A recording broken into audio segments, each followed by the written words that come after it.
Senda hii inapeana huduma zaidi ya 22 na hivi karibuni huduma hizi zitaongezeka kwa vile hivi sasa serikali imeweka huduma mingi kwenye mambo ya ICT, kwenye mambo ya online, na sasa mambo mengi yatafanywa hapo. Tuko pia na miradi mingi ambayo imeanzishwa ya serikali katika kaunti hii, ikiwemo aggregation park kule Kenyenya. Hizi ni vitu zinaenda kufungua mambo ya kazi hapa, na pia wananchi ambao watahitaji huduma wataendelea kuongezeka.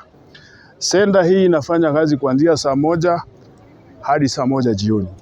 Wafanyikazi wako hapa 82 na wanafanya shifts 2. Wengine wanaanza saa 1, wengine wanaanza saa 7. Tumekubaliana ya kwamba ile huduma ambayo inahitaji kulipiwa, kwa mfano kitambulisho, ule amepoteza kitambulisho, si ndio?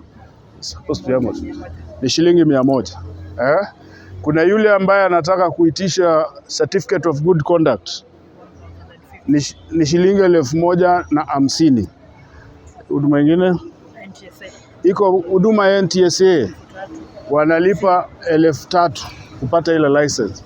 Tumesema hii huduma yote ambayo mwananchi anahitajika kulipa iandikwe kwenye service charter hapo.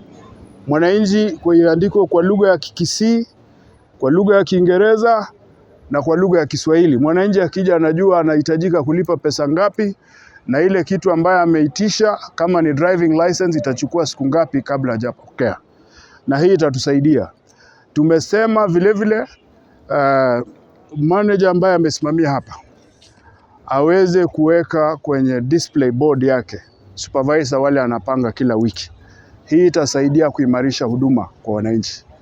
Na pia tukiendelea mbele, kuko mipango ya kupanua huduma senda hii.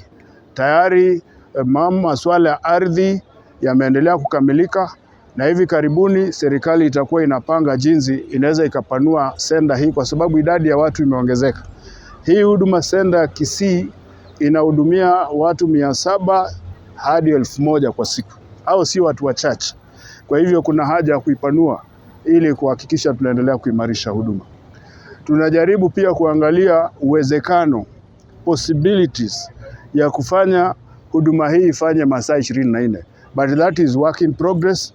Bado tunajadiliana tuone kama tunaweza tukakamilisha hiyo.